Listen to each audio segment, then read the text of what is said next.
j'aimerais, avant de débuter, de commencer à lire dans l'Apocalypse 3 à partir du verset 14, et puis nous allons examiner ça ensemble. Ça nous dit, au verset 14, « Écrit à l'ange de l'Église de Laodicée, voici ce que dit l'Amen, le témoin fidèle et véritable, le principe ou le commencement de la création de Dieu. Je connais tes œuvres, je sais que tu n'es ni froid ni bouillant. Puisses-tu être froid ou bouillant? Ainsi, parce que tu es tiède et que tu n'es ni froid ni bouillant, je te vomirai de ma bouche. Parce que tu dis, je suis riche, je me suis enrichi et j'ai besoin de rien. Et parce que tu ne sais pas que tu es malheureux, misérable, pauvre, aveugle et nu. Je te conseille d'acheter de moi de l'or éprouvé par le feu, afin que tu deviennes riche et des vêtements blancs, afin que tu sois vêtu et que la honte de ta nudité ne paraisse pas. Et un collier pour oindre tes yeux, afin que tu vois. Moi, je reprends et je chantifie ceux que j'aime, et dont tu aimes, et repens-toi. Voici, je me tiens à la porte et je frappe. Si quelqu'un entend ma voix et ouvre la porte, j'entrerai chez lui, je souperai avec lui, et lui avec moi. Alléluia. Celui qui vaincra, je le ferai asseoir avec moi sur mon trône, comme moi j'ai vaincu et me suis assis avec mon Père sur son trône. Que celui qui a des oreilles entende ce que l'Esprit dit aux églises. Amen. Alléluia. Père, c'est une merveille, Seigneur Dieu, de pouvoir témoigner ce que le témoin fidèle et véritable nous dit, ce que l'Amen nous dit. Le commencement de la création de Dieu. Je te prie, Seigneur Dieu, que véritablement qu'on ait des cœurs qui soient réceptifs, des cœurs, Seigneur Dieu, qui puissent être touchés par toi, être transformés. On te remercie. Parle-nous ce matin et qu'on ait des oreilles pour entendre. C'est ce qu'on te demande en ton nom. Amen. Amen. Je sais que pour la plupart des gens, que l'Église de Laodicée a une très mauvaise connotation. Et souvent, elle est rattachée avec l'Église des derniers temps, n'est-ce pas? Dépendant de ce qu'une personne se tient dans l'eschatologie. Et c'est certainement un reflet du temps dans lequel nous sommes, aucun doute. Mais je crois que les 7 églises sont un reflet également du temps dans lequel nous sommes. À travers toute l'histoire, on retrouve des gens dont l'amour, ils ont abandonné leur premier amour. On retrouve des gens où dans les églises, il y a des doctrines qui entrent et qui viennent affecter l'Église. Et on retrouve également des gens qui vivent selon la chair. Paul adresse ça dans 1 Corinthiens 3. Hein? Il y en a qui vivent selon la chair. Mais faire attention sur avec quoi qu'on bâtit. Si on bâtit avec du chaume, du foin, et ça va tout brûler. Hein? On doit bâtir avec des pierres précieuses, de l'or, de l'argent, ces choses-là. Des choses qui durent. Et on a vu ça dans l'église de Sardes. Et on voit la même chose ici, pratiquement dans l'église de Laodicée. Là, il se donne à des choses qui sont vraiment inutiles. Des choses qui sont temporaires. Des choses qui sont vraiment naturelles. Même des choses, je dirais, qui reflètent la culture dans laquelle l'Église est. Fait que ce matin, nous allons regarder, à date, on a regardé à propos de veiller, n'est-ce pas? C'est vraiment de veiller. Mais Jésus ici lance un cri. C'est veiller et revenez à moi. Parce que l'Église, on voit que l'Église a vraiment bifurqué. L'Église de Laodicée, aucun doute a bifurqué dans leur foi. Et nous allons voir ça. À quel point qu'elle a bifurqué. Mais ce que je vois, au-delà de qu'est-ce qu'on peut ressentir à propos de cette Église-là, ce que je vois au-dessus de tout ça, frères et sœurs, c'est que l'Église de Laodicée ressemble le plus au peuple d'Israël. Dans le sens que Jésus ne les abandonne pas. C'est comme avec le peuple d'Israël. Le peuple d'Israël était tout croche, frère et sœur. Il était rendu au point qu'il sacrifiait des enfants, leurs enfants à Moloch. Et Dieu ne les a pas abandonnés. Il les a châtiés. Il les a repris et châtiés, mais il ne les a pas abandonnés. Regardez ce que ça dit dans Ésaïe 31:6. Vous n'avez pas besoin de tourner. Ça dit, revenez à celui dont on s'est profondément détourné, enfants d'Israël. Ésaïe 31:6. Revenez à celui dont on s'est profondément détourné. Et c'est exactement avec l'Église de Laodicée. Mais on voit également le même message qui est lancé de la part de l'Esprit à l'Église, de la part du Seigneur lui-même. Dans Zacharie 1:3, ça nous dit, « Dis-leur donc, ainsi parle l'Éternel des armées, revenez à moi, dit l'Éternel des armées, et je reviendrai à vous. J'entrerai chez lui, je souperai avec lui, et lui avec moi. » Alléluia.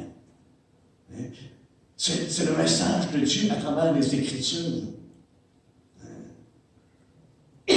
Dans Ézéchiel 18:30, ça dit, « Revenez et détournez-vous de toutes vos transgressions, afin que l'iniquité ne cause pas votre ruine. » Et on voit ça à travers toutes les Écritures.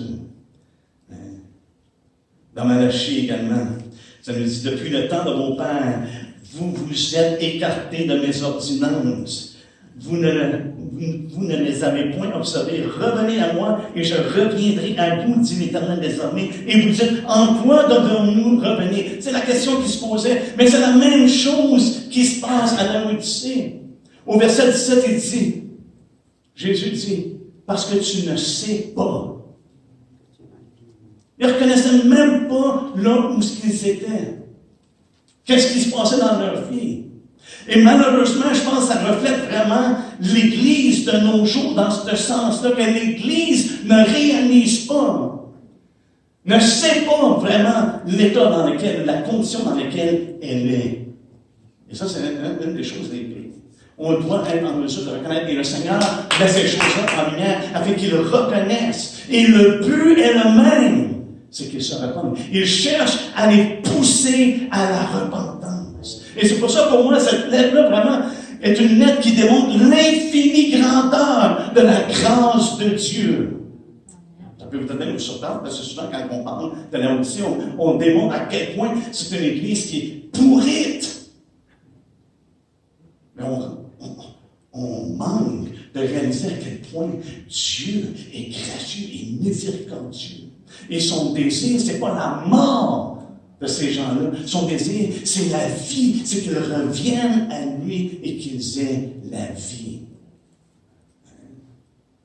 Et c'est pour ça qu'il nous donne une parole prophétique qui dure toutes ces années-là, pendant 2000 ans, afin qu'on puisse, nous qui sommes dans les derniers temps, nous qui savons que le temps est court, qu'on puisse avoir une parole de consolation, parce que c'est vrai que souvent l'Église bifurque d'un côté ou de l'autre.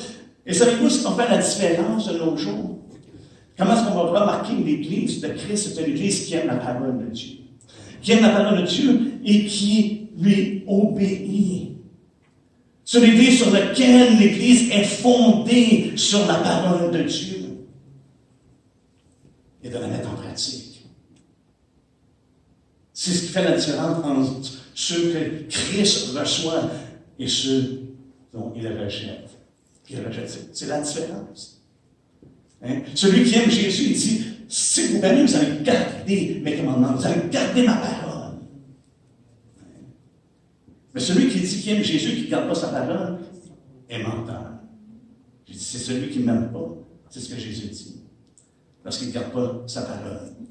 Et si on voit dans Apocalypse 3, au verset 14, il dit, écrit à l'ange de l'Église de Laodicée. Ce qui est intéressant, c'est que Laodicée ressemble vraiment à notre génération, spécialement dans les pays développés. Vraiment, c'était une église qui avait une prospérité, n'est-ce pas? Intéressant que le nom Laodicée veut dire justice du peuple, où le peuple dirige. On est dans des pays comme tous ces pays-là, c'est tous des pays qui vraiment ont une prospérité, c'est tous des pays qui sont dirigés par le peuple. On appelle ça la démocratie. Là où le peuple dirige, ou la justice du peuple. On établit notre standard. Et l'Église de Laodicée a établi un standard qui était comparable à la culture dans laquelle ils se trouvaient. Et Jésus les reprend sur tous les points de leur confiance. Dans la culture dans laquelle qu'ils étaient. Et aujourd'hui, on peut avoir la tendance, parce que la plupart des pays développés, qu'on appelle des pays démocratiques, apparemment il y a des fondements judéo-chrétiens. Est-ce que ces fondements-là sont encore là? Ce qui est bâti sur ces fondements-là, frères et sœurs, c'est du foin. C'est du chaume. C'est de la paille. C'est du bois. C'est tout ce qui va brûler. Et Jésus a averti l'Église de Laodicée de faire attention. Et c'est une Église qui était prééminente, qui était riche en commerce. 3 industries qui vraiment reflétaient cette Église, ou cette culture-là. Et il les reprend sur chacune de ces choses-là. Leur système bancaire, grand système bancaire qu'ils avaient. Le textile, la laine, les choses qui faisaient des vêtements avec, n'est-ce pas? Et puis la médecine, et surtout pour les yeux, des médicaments pour les yeux. Il disait d'acheter de lui un collier pour oindre tes yeux, afin que tu vois. Fait qu'il les reprend sur toutes ces choses-là dans lesquelles il se confie. Et en même temps, il leur parle un langage pour qu'ils comprennent. Voyez-vous, Jésus aime parler pour qu'on le comprenne. Imaginez-vous, c'est vraiment quelque chose de super. Il veut que son Église comprenne, saisisse ce qu'il dit. Pas d'ambiguïté, pas de question, de point d'interrogation. Je me demande ce qu'il veut dire. Non, il parle un langage qu'ils connaissent. Il leur dit qu'il n'était ni froid, ni chaud. Il savait exactement ce qu'il parlait. Parce qu'au nord, il y avait des eaux chaudes, des sources d'eau chaude, bouillantes, qui descendaient vers eux. Mais par le temps que ça arrivait à Laodicée, c'était des eaux qui étaient plus bouillantes, mais qui étaient tièdes. Et la même chose au sud, les eaux des montagnes qui descendaient, les ruisseaux des montagnes qui descendaient, c'était une eau qui était froide, une eau qui était rafraîchissante. Mais par le temps que ça arrivait à Laodicée, c'était des eaux qui étaient tièdes. Et c'est parce que tu es ni froid, ni chaud, ni bouillant. Et c'est parce que tu es tiède. Les gens comprenaient exactement ce qu'il voulait dire. Parce qu'il y a une eau qui est tiède quand tu t'attends d'avoir une eau qui est rafraîchissante, ou une eau qui est bouillante pour être soulagé. Parce que souvent, une eau bouillante, tu peux boire de l'eau bouillante et ça soulage. Mais eux, il n'y avait rien de ça. C'était de l'eau tiède. La première réaction des gens qui allaient à l'Odyssée, qui prenaient de l'eau, c'était de la cracher ou de la vomir de leur bouche. Fait que Jésus parle par des moyens que les gens comprenaient exactement. Ça veut dire que Jésus leur disait, le fait que vous êtes ni froid ni bouillant, et c'est répugnant. Ça lui cause de la nausée. Wow! Une chose que j'ai remarqué avec le Seigneur Jésus, il n'essaie pas de passer par 4 chemins. Il dit des vraies choses, mais il le dit avec une douceur. Et par la suite, il console. Vraiment, il cherche à pousser les gens à la repentance. C'est son but. Parce que son but, c'est qu'il veut sauver les hommes. Il est venu pour chercher et sauver les pécheurs. Même si c'est son Église, il y a des gens qui sont retombés, qui sont détournés, on pourrait dire, qui ont fait naufrage concernant la foi. Concernant leur conscience. Et maintenant, au lieu de suivre l'Esprit de Dieu, au lieu de marcher par l'Esprit, se sont laissés aller et sont allés en naufrage. Regardons ce que l'Esprit souligne et que Jésus témoigne. Le témoignage, on va suivre le même type de modèle qu'on a dans les 4 dernières églises. Quel est le témoignage que Jésus rend de lui-même?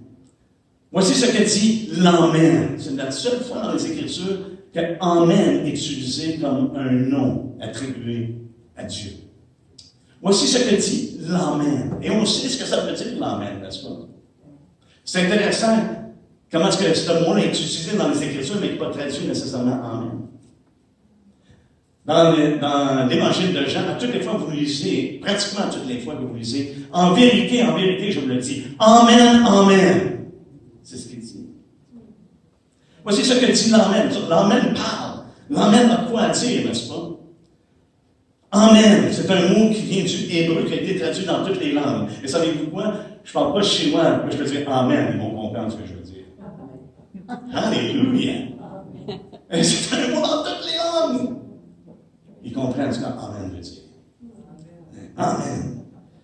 Mais Amen veut dire quelque chose qui est assuré, quelque chose qui est établi, quelque chose qui est ferme, qui est utilisé souvent comme étant la fidélité dans le contexte dans lequel c'est dit.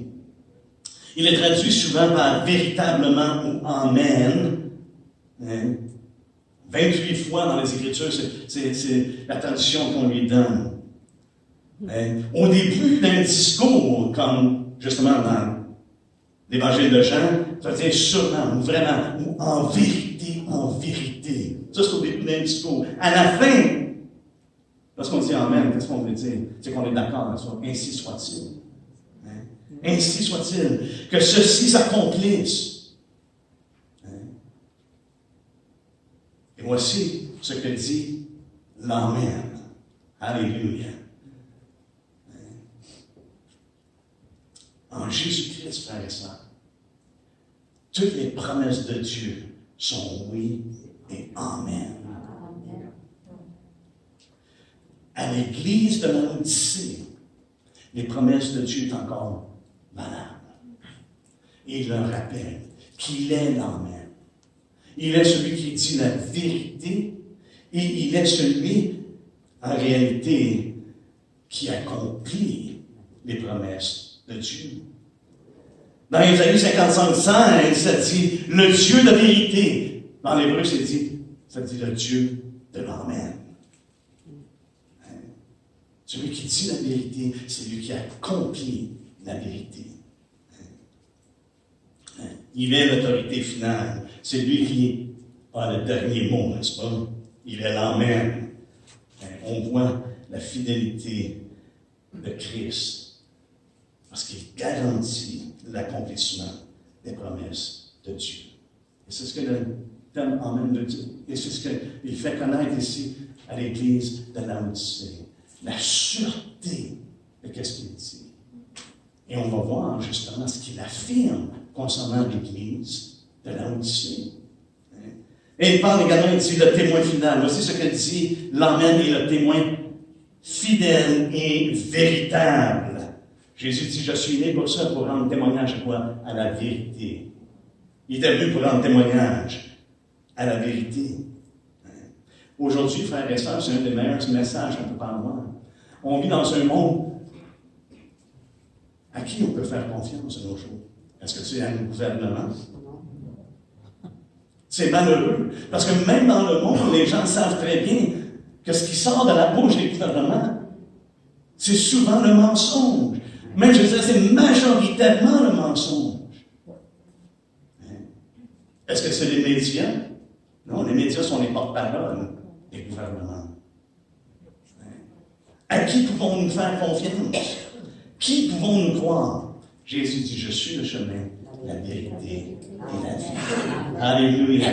On a une assurance, frères et sœurs. Il va leur dire, à la fin, c'est quoi l'assurance qu'il a pour eux, qu'il leur donne. Il y en a un seul en qui nous pouvons faire confiance, une confiance absolue. Et son nom, c'est Jésus. C'est pour ça qu'on doit le magnifier, qu'on doit l'élever, frères et sœurs, parce que c'est lui qui attire les hommes à lui. On ne veut pas que les hommes aient confiance dans l'homme.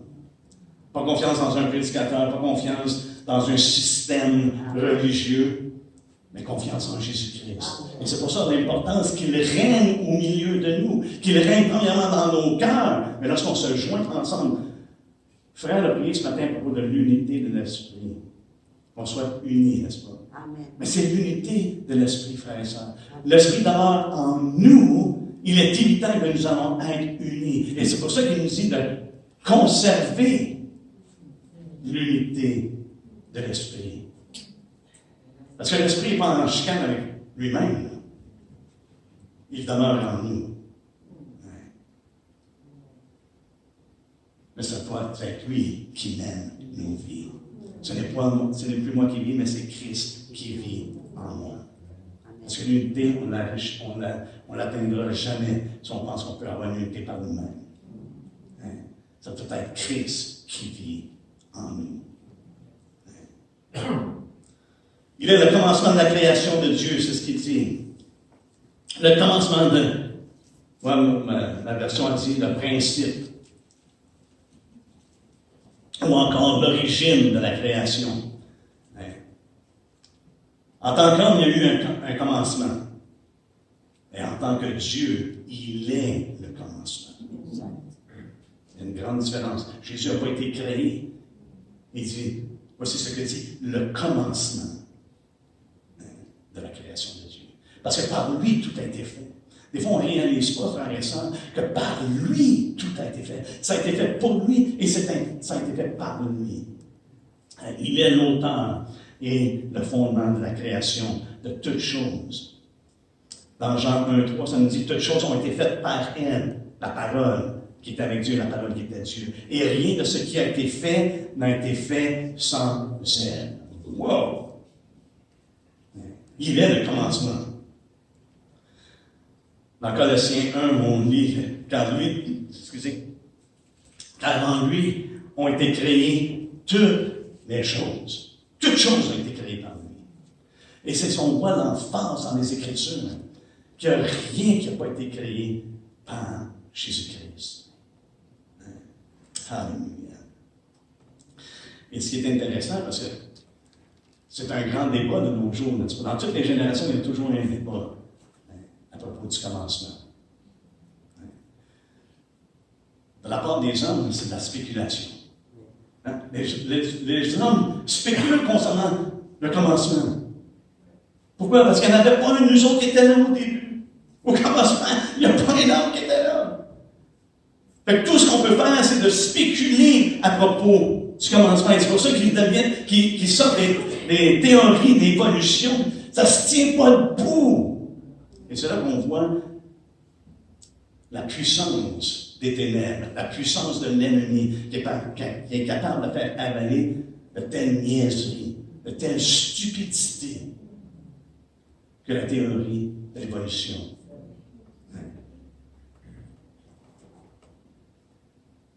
C'est soit ça va être par spéculation, frères et sœurs, qu'on va connaître le commencement, et ça donne la confiance dans l'homme, ou ça va être par révélation.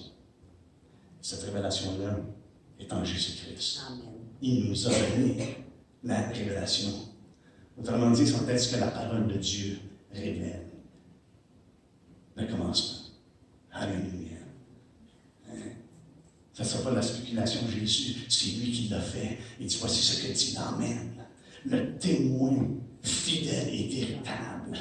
Oh, le commencement de la création de Dieu. C'est qu'on peut écouter. Parce que c'est de qu'est-ce qu'il parle. Pas la spéculation des hommes, mais la révélation de Dieu. Alléluia. C'est ce qui compte. Et c'est ce qu'on a besoin. Alléluia. Eh bien, voici ce que Jésus affirme. Voici ce que Jésus affirme à l'Église. Et c'est intéressant qu'il dit au verset 15. Il dit, je connais tes œuvres. Je connais tes œuvres.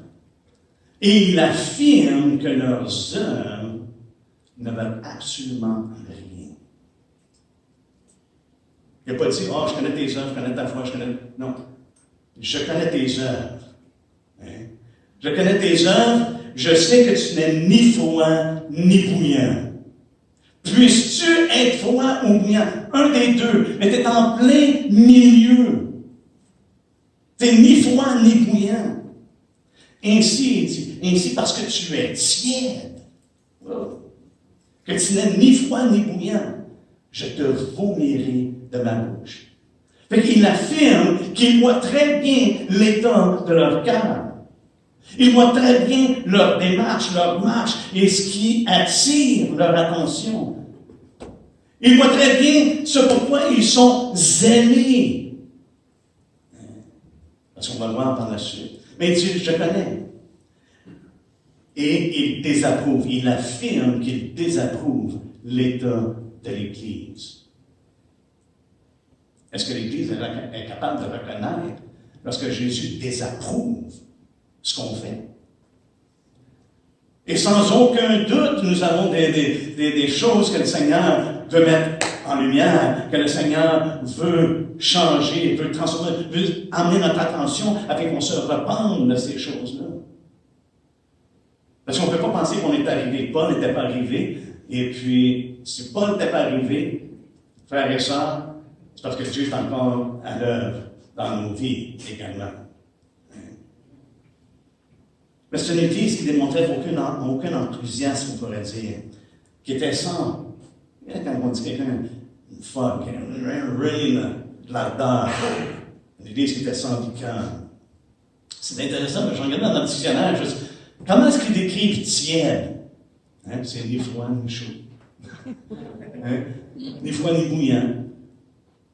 Mais c'est utilisé d'une façon métaphorique. Et c'est comme ça qu'ils décrivent. Qui manque d'ardeur, de ferveur et de zèle. Ah, c'est intéressant. Ça décrit très bien l'Église de l'Odyssée et ça décrit très bien l'Église de 2024 dans bien des cas.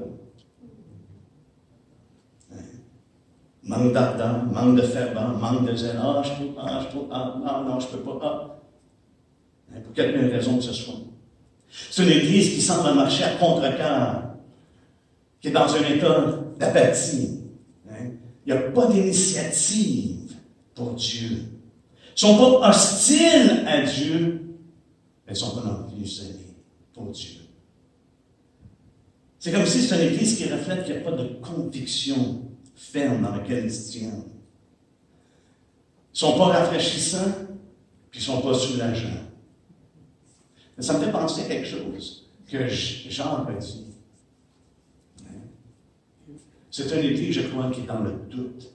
Parce que l'homme qui est dans le doute, qui ne doit pas penser qu'il va recevoir quelque chose du Seigneur. Pourquoi? Parce que c'est un homme irrésolu, inconstant dans toutes ses voies. C'est une église qui est en combat avec le doute. Et c'est intéressant que Jésus commence son adresse, il témoigne qu'il est l'Amen. Vous pouvez me faire confiance. Vous n'avez pas à douter. Il est le témoin fidèle et véritable. Ce qui sort de sa bouche, frères et sœurs, c'est la vérité. Et on peut lui faire entièrement, absolument confiance. Amen. Il est le commencement de la création de Dieu. Une autre chose qu'il affirme, c'est que l'Église est séduite. Elle est auto-séduite. Alors, je vais juste mentionner une couple de choses, puis on regardera ça par la suite. Mais il y a deux choses qui mettent, je crois, à l'oreille, la puce à l'oreille, comme quoi c'est l'Église qui est séduite. Parce qu'il dit au verset 17, je crois, il dit, parce que tu dis, voyez-vous, c'est sa confession. Parce que tu dis, je suis riche, je me suis enrichi et je n'ai besoin de rien. Tu es complètement séduite. Parce que tu dis, et après ça, il dit, parce que tu ne sais pas. Ça, c'est deux termes qui mettent en lumière que l'Église vraiment est séduite. Elle ne voit pas, elle ne constate pas la condition et l'état dans lequel elle est. Parce qu'ils disent une chose et ils ignorent vraiment la réalité. Et ça, c'est quand la séduction, n'est-ce pas? C'est Paul qui dit à Timothée, hein, il y en a qui sont séduits et séduisant les autres. Et ça, c'est un grand danger. Et c'est pour ça l'importance d'avoir des oreilles pour entendre ce que l'Esprit dit. Et savez-vous quoi? L'Esprit ne parle jamais en contradiction avec sa parole. Jamais. Parce qu'il est venu pour glorifier. Jésus dit, il me glorifiera. Il va vous annoncer, moi, ce que je vous ai dit. Il va vous le ramener à l'esprit. C'est pour ça que, lorsqu'on va être dans des situations qui sont difficiles, Jésus dit, inquiétez-vous pas. Parce qu'en l'heure même, c'est l'Esprit de Dieu qui va parler à travers de vous. Qu'est-ce qu'il va dire? Il va dire exactement ce que Jésus a dit et ce qu'il dirait dans les circonstances présentes. Alléluia. Donc, on va revenir là-dessus un petit peu plus tard. Mais c'est deux choses pour moi qui nous donnent un indice de la séduction qui est faussée. Parce que tu dis, parce que tu ne sais pas. Et c'est une église qui vraiment, on voit, qui ont perdu leur conscience, on pourrait dire, comme Paul le dit dans 1 Timothée. Ils font naufrage par rapport à la foi. Si vous voulez, on va aller dans Jérémie. Jérémie 2. Lorsque je méditais là-dessus, c'est ce qui m'est venu à l'esprit. Et ça a été confirmé par quelque chose que j'ai écouté plus tard avec mon épouse. Et dans Jérémie 2, au verset 11, ça dit, y a-t-il une nation qui change ses dieux, quoiqu'ils ne soient pas des dieux? Et mon peuple a changé sa gloire contre ce qui n'est d'aucun secours. Cieux, soyez étonnés de cela, frémissez d'épouvante et d'horreur, dit l'Éternel, car mon peuple a commis un double péché. Ils m'ont abandonné, moi qui suis une source d'eau vive, pour se creuser des citernes crevassées qui ne retiennent pas l'eau. Je pense que ça me fait bien l'Odyssée. Avoir changé la foi en Christ par notre confiance en eux-mêmes. Oui. Des citernes trouées, percées, qui ne retiennent pas d'eau. Et Jésus les reprend sévèrement. Frère et sœurs, lorsque la parole de Dieu n'a pas sa place dans l'Église, il y a un problème. T'as beau vouloir dire, t'as beau vouloir faire à croire que l'Esprit de Dieu est en train de bouger, est en train d'œuvrer. Il n'œuvre pas en dehors de ce qu'il a déjà déclaré. Est-ce qu'il agit? Lorsqu'il agit, il affirme, il confirme ce qu'il a déjà été déclaré. Il fait cette œuvre-là dans le cœur des hommes. Et le produit de ça, ce n'est pas la folie, c'est la sagesse. Le produit de ça, c'est des vies transformées. Quelle est la sagesse de Dieu? Si je vous demande, quelle est la sagesse de Dieu? N'est-ce pas la prédication de la croix? Ça, c'est la sagesse de Dieu pour le salut de quiconque croit. C'est pas de nous faire tomber à terre comme des mouches ou non de se fermer comme des poules pas de tête. Non, la gloire de Dieu, frères et sœurs, c'est lorsque l'Esprit de Dieu agit et qu'il parle à son Église, qu'il parle à l'Église par la parole qu'il a déjà confirmée. Et je vous l'ai dit à maintes reprises, l'Esprit de Dieu est encore à l'œuvre pour nous diriger personnellement dans des choses spécifiques qui ne seront jamais à l'encontre de ce que la parole de Dieu nous dit. Puis je donne cette illustration-là assez souvent. Je n'ai pas besoin de m'interroger pour savoir si je devrais aller voler une banque parce que j'ai des problèmes financiers. C'est clair. L'Esprit de Dieu ne me dirigerait pas de cette manière-là, n'est-ce pas? Je rends ça vraiment exagéré. Mais combien de situations, frères et sœurs, qui sont peut-être pas aussi exagérées, mais dans lesquelles, vraiment, on marche contrairement à la parole de Dieu et on n'en fait pas de cas. Et spécialement dans notre génération, dans les situations, comme ça a été mentionné ce matin, sensuelles et sexuelles. Et on voit des ministres tomber de gauche à droite dans des situations. Pourquoi? Parce qu'ils n'ont pas pris à cœur la parole de Dieu. Et encore une fois, je dis ça souvent et je vais continuer de le dire. Parce que l'Esprit de Dieu ne nous dirige pas dans un chemin qui est large et spacieux, mais dans un chemin qui est étroit, qui est resserré. La porte qui est étroite et le chemin resserré. Si on peut reconnaître, okay, voici l'Esprit, voici ce que dit l'Esprit. J'entends ce que l'Esprit me dit. Pourquoi? Parce qu'il me dit, prends le chemin qui est resserré. C'est celui qui nous mène à la vie. Et de se faire à croire qu'on peut marcher sur le chemin qui est large et d'arriver à la même destination, frères et sœurs, ça prouve que nous sommes séduits.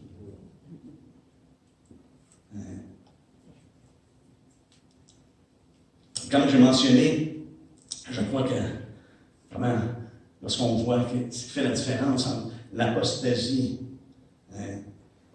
c'est ça, la différence. Comment est-ce qu'on peut le faire connaître? Ceux qui aiment Dieu vont aimer sa parole. Et ceux qui rejettent sa parole vont être rejetés par lui. Jésus dit, celui qui a honte de moi, j'en ai honte de lui. Celui qui n'a pas honte de moi et de sa parole, lui non plus, il n'aura pas. Il va confesser notre nom devant le Père. Alléluia. Eh bien, quelle autre chose qu'il affirme?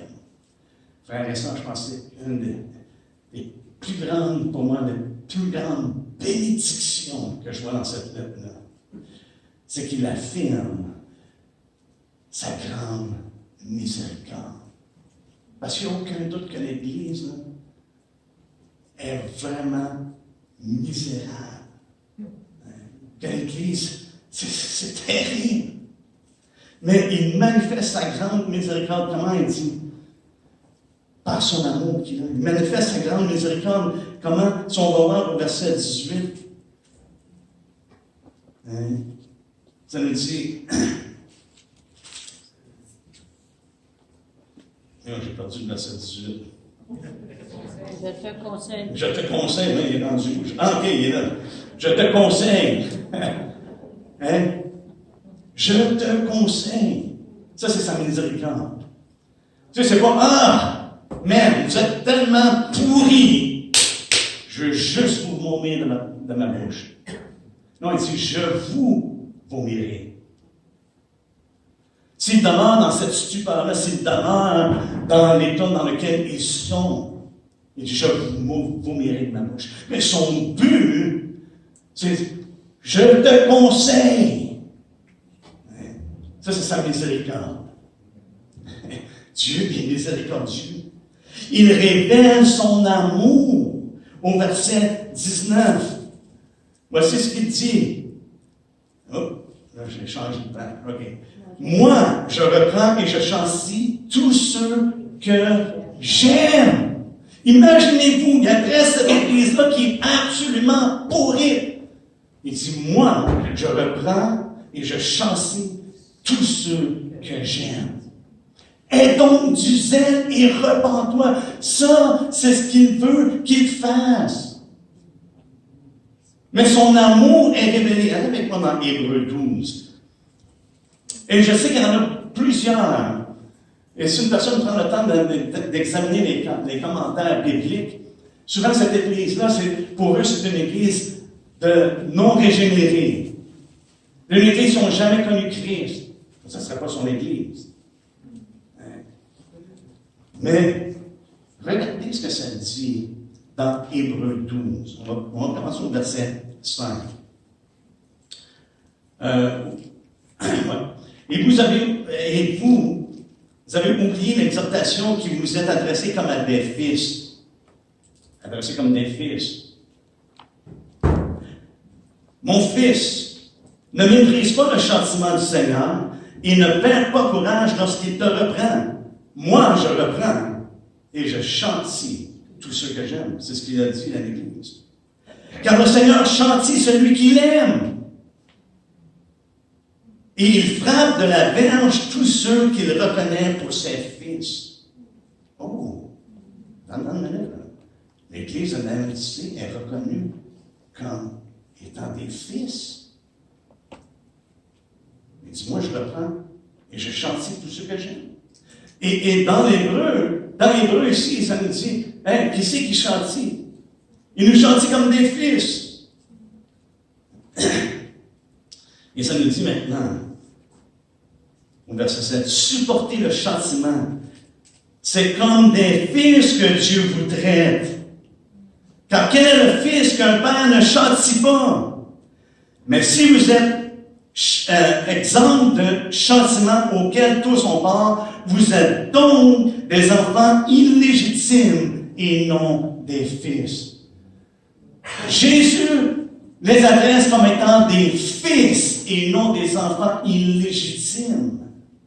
Pourquoi il dit, moi je reprends, j'ai chanté tout ce que j'aime. L'Église était tout croche, mais on voit la miséricorde de Dieu. Frères et sœurs, de plus en plus j'avance, plus je vois la bonté, la miséricorde de Dieu. Parce que si ce ne serait pas la bonté et la miséricorde de Dieu, on serait tous brûlés. Pourquoi? Parce qu'il n'y en a pas un d'entre nous qui ne manque pas, qui ne faille pas. Mais le juste tombe 7 fois et il se relève. Alléluia. Et savez-vous quoi? Dieu fait miséricorde. Et c'est pour ça qu'il dit, réponds-y et repens-toi. C'est l'appel qu'il lance à l'Église. Mais on voit ici sa miséricorde. Donc son objectif, ça nous dit ici dans l'Hébreu qu'il châtie, n'est-ce pas? Autrement dit, il amène une correction et puis de l'instruction. C'est ce qui fait avec l'Église de lundi. Parce que eux, ils disent une chose qui est absolument erronée. Et ils ne comprennent pas, ils ignorent les choses, l'état dans lequel ils sont. C'est vrai qu'ils amènent une correction. Il les châtie, je châtie tout ce que j'aime. Il amène une correction et une instruction. Il va leur dire qu'est-ce qu'on a besoin de faire. C'est pour ça qu'il dit, je te conseille. Écoute l'instruction. Pratiquement, c'est ce qu'il dit. Il les reprend. Et c'est intéressant que le terme qui est utilisé, c'est il les blâme sévèrement. Est-ce que Jésus parle sévèrement à l'Église de la Laodicée? Oui. C'est sur le point de vomir. Je vais vomir.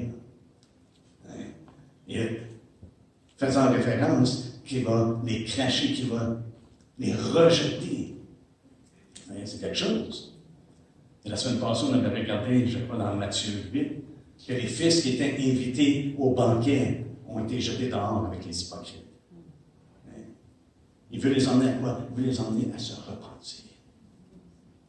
Et c'est là qu'on voit la grande miséricorde et l'amour de Dieu.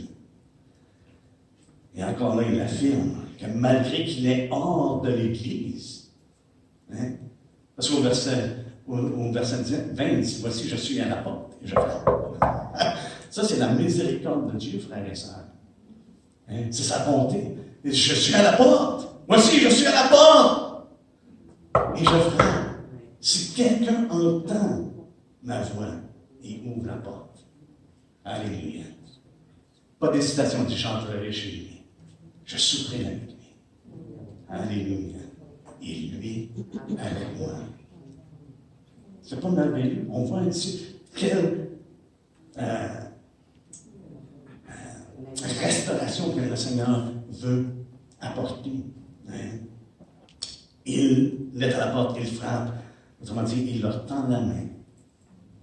Et on voit la surabondante grâce de Dieu. Alléluia. Ça, c'est ce qu'il affirme. Mais ça n'empêche pas qu'il les blâme sévèrement et qu'il les avertit. Qu'il adresse le problème et qu'il les avertit.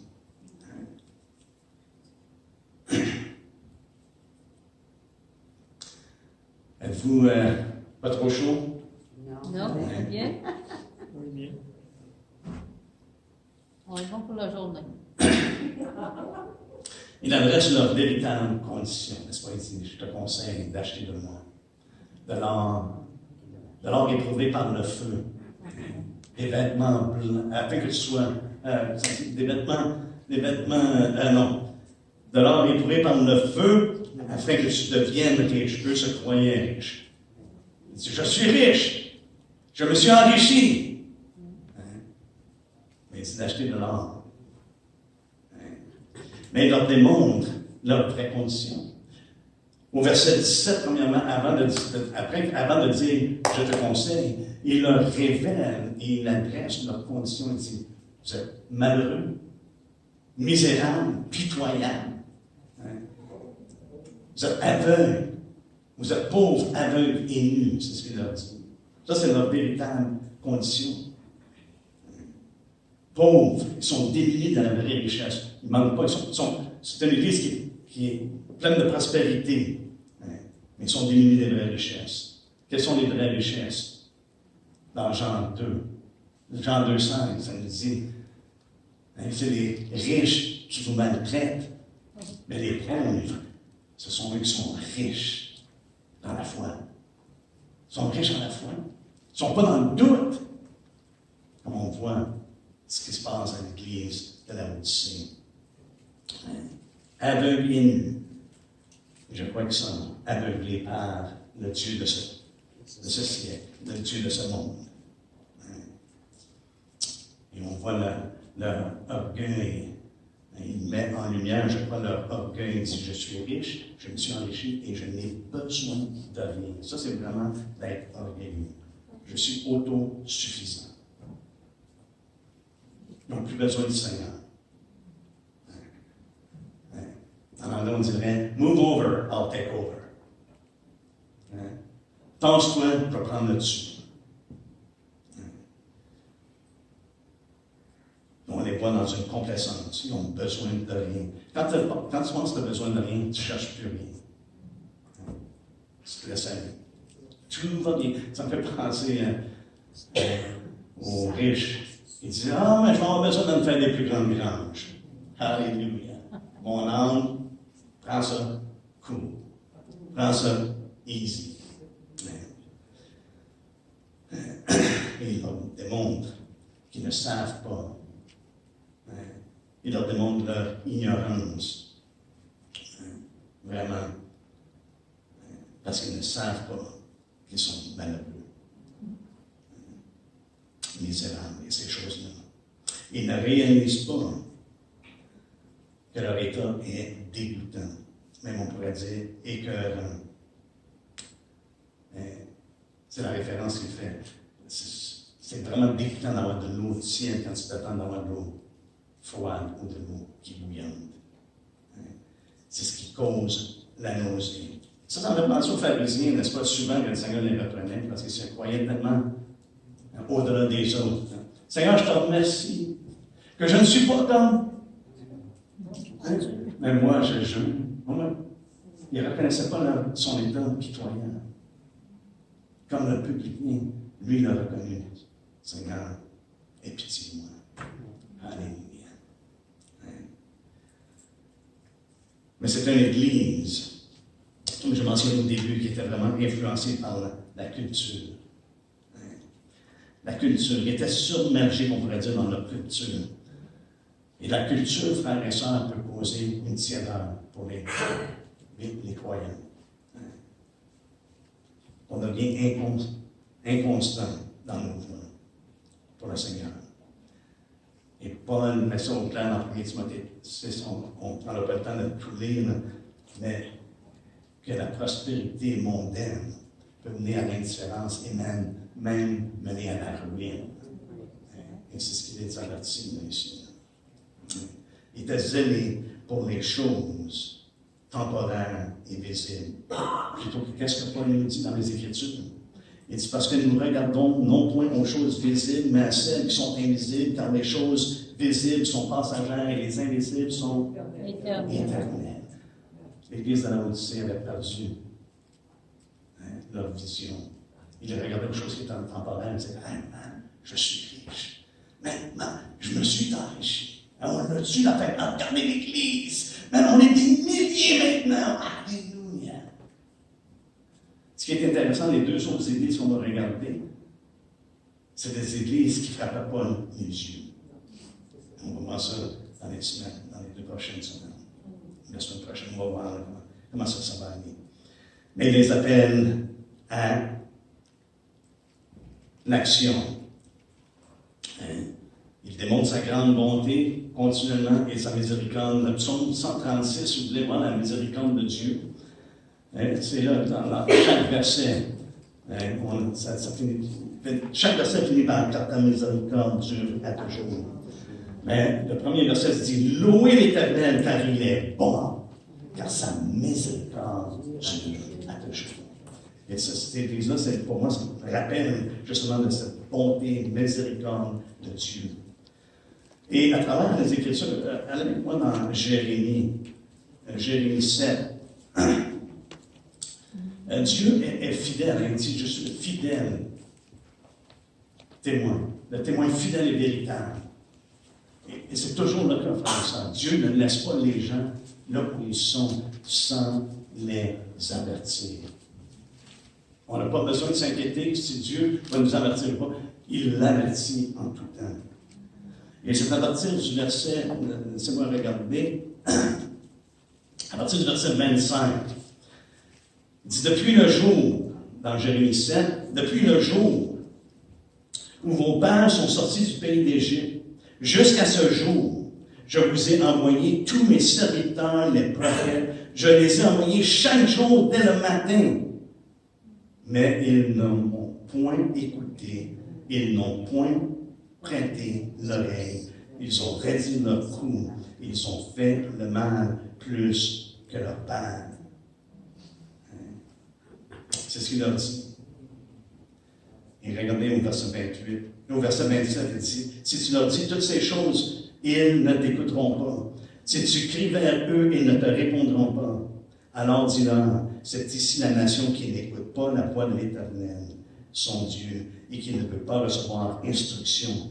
La vérité a disparu, elle s'est retirée de leur bouche. Hein, c'est quelque chose, là. Il parle à qui? Il parle à son peuple. Et Jésus parle à son Église. Et il mentionne des choses qui sont vraiment similaires. Il dit, frère, si quelqu'un entend ma voix,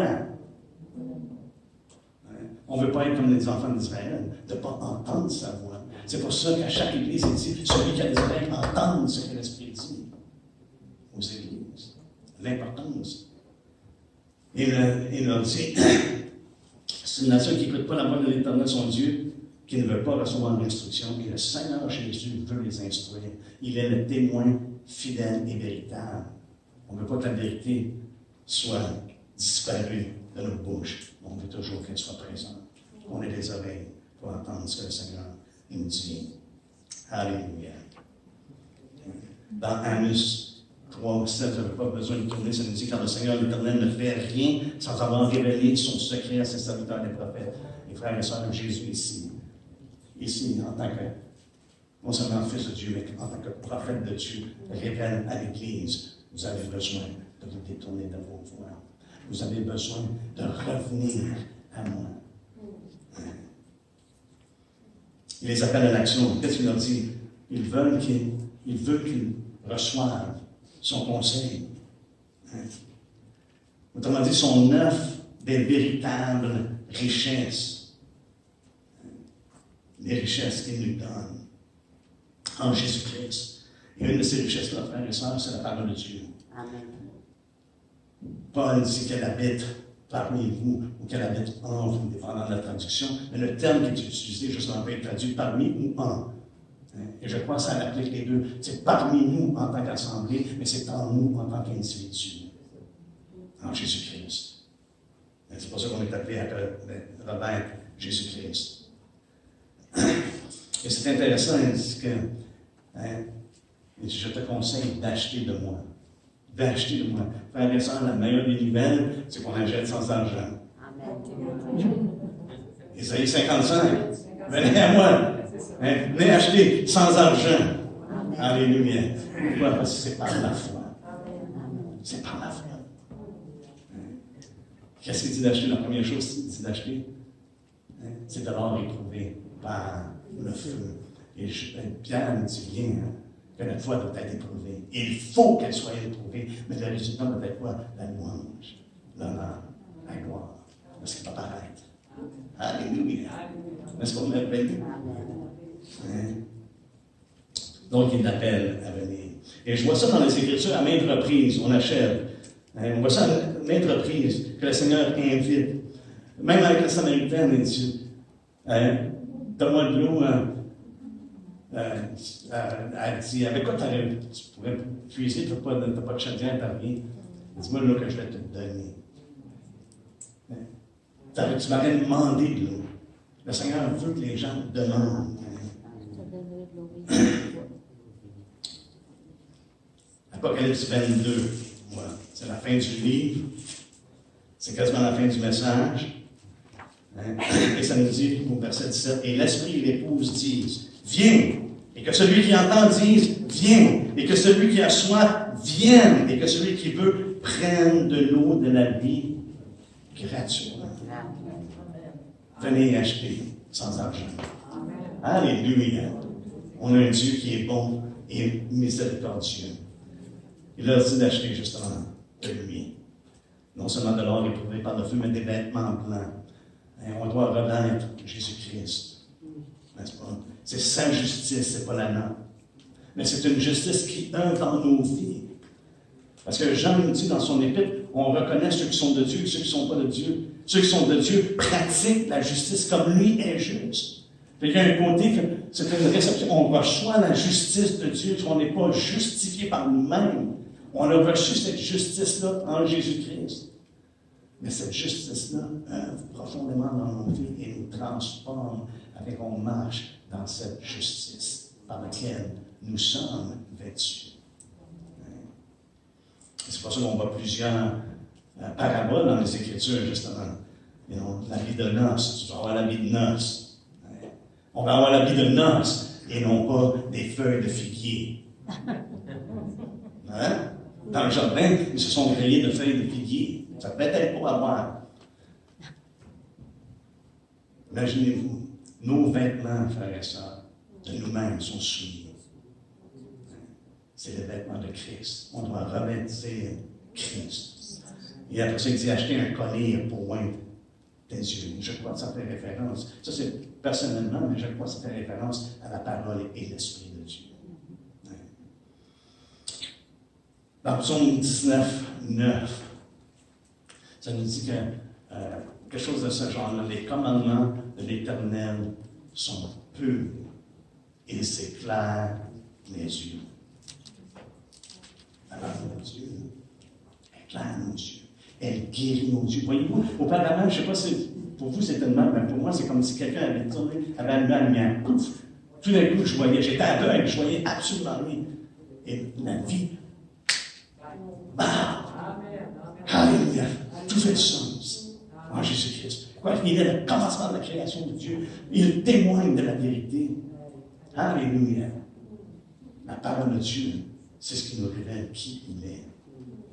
Qu'est-ce qu'il a accompli? Et là, ce qu'il veut nous mener. Donc, la parole est claire. Mais ça nous dit également dans Éphésiens 1:13 que nous sommes scellés du Saint-Esprit, n'est-ce pas? Qui est le gage. Alléluia. Jean le dit de cette manière-là, il dit, mais vous avez reçu une onction. Alléluia. Et maintenant, on voit clair. On voit clair parce que c'est par l'Esprit de Dieu qu'on voit la réalité des choses.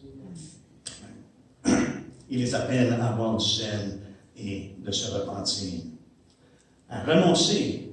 Donc, ça prend de renoncer leur confiance en eux-mêmes.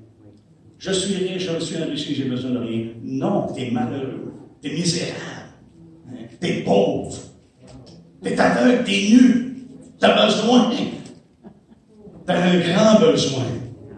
Et le Seigneur le met devant eux. Donc, ils doivent renoncer à leur péché, leur confiance en eux-mêmes.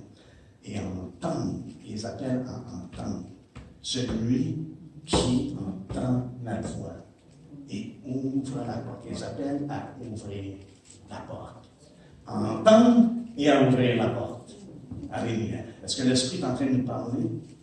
On a besoin d'entendre, frères et sœurs, et d'ouvrir la porte. Et Jésus n'a aucune hésitation à entrer. À entrer, à supplier. Et on voit, c'est la restauration de la communion. La réalité de la communion avec lui. Paul en parle dans 1 Corinthiens à propos de la communion de l'Esprit.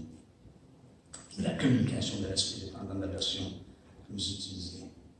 Donc, il nous appelle à entendre sa voix, à ouvrir la porte. Dans les Cantiques des Cantiques, il y a un petit passage, je veux juste vous lire qu'est-ce que ça dit. Ça me dit, c'est la voix de mon bien-aimé qui frappe. Hein? N'est-ce pas la voix de mon bien-aimé qui est à la porte, qui frappe? Et il dit, ouvre-moi, ma sœur, mon ami. Il appelle l'Église. Il a fait venir des frères, des sœurs. Mais il frappe à la porte. Il frappe à la porte parce qu'il aime. Il aime son Église. Donc, il nous appelle à l'action d'entendre et d'obéir. Et finalement, je sais que c'est long ce matin, mais je ne voulais pas mettre ça en deux parties, parce que des fois, la deuxième partie, c'est plus dur de s'en mettre dedans. Mais il assure quoi? Il assure qu'il va entrer chez la personne et qu'il va souper avec lui. Il va avoir un pardon, une restauration de communion. Et frères et sœurs, c'est à la lumière de... Le Seigneur nous pardonne, même si on doit 10 000 talents. Une dette qui est impayable, il pardonne. Alléluia. On doit marcher comme lui, également en marcher. Mais la chose qui est intéressante, c'est une des pires églises, vraiment, qui est vraiment... la description de l'église, c'est vraiment une des pires églises. Et regardez la récompense qu'il promet. Regardez la récompense qu'il promet. Celui qui vaincra, je le ferai asseoir avec moi sur mon trône, comme moi j'ai vaincu, et je me suis assis avec mon Père sur son trône. Alléluia! Une église qui est aussi poche. On a dit, hey, voici ce que je réserve pour celui qui se repent. Amen. Alléluia! Il partage la gloire. C'est vraiment une participation à sa gloire. Nous allons régner avec Christ. Participation à sa gloire, à sa puissance et au jugement. Parce que sur le trône, lorsque le Fils de Dieu va s'asseoir sur son trône de gloire, il va séparer les brebis. Mais ce qui est intéressant, c'est qu'il avait dit aux disciples, il dit, vous allez vous asseoir sur 12 trônes pour juger les enfants d'Israël. Et je sais qu'on me dit, mais ça, c'était les disciples. Mais là, il y a une limité, il dit, vous allez juger Israël. Ça, c'est dans Matthieu 19, 28. Quand le Fils de l'homme, au renouvellement de toutes choses, sera assis sur le trône de sa gloire, vous qui m'avez suivi, vous serez de même assis sur 12 trônes, et vous jugerez les 12 tribus d'Israël. Mais regardez ce qu'il dit aux saints. Regardez ce qu'il dit à l'église de Corinthe. Une autre église qui est accroche.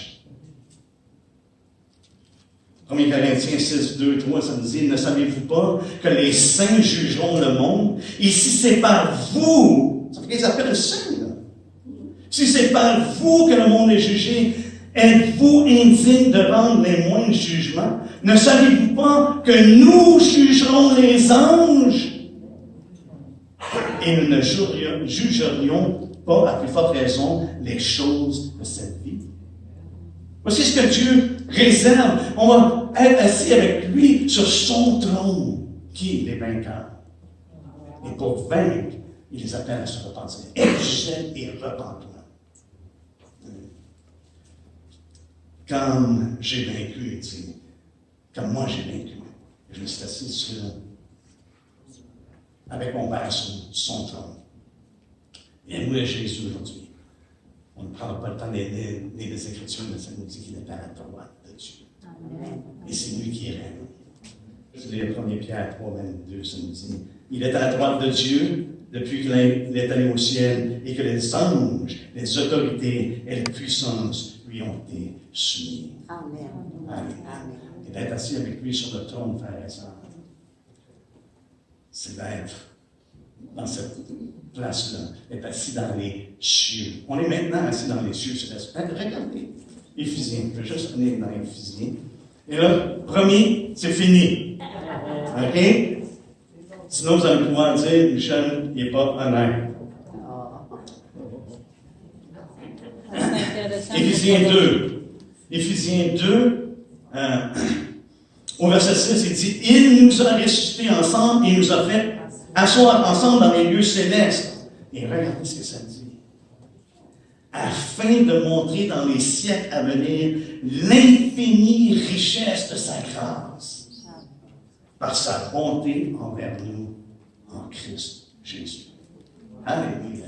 Pour moi, c'est l'Église de la Laodicée, lorsqu'il démontre son infinie richesse de sa grâce. Il les appelle. Ouvrons la porte. Amen. Soyez présents dans ce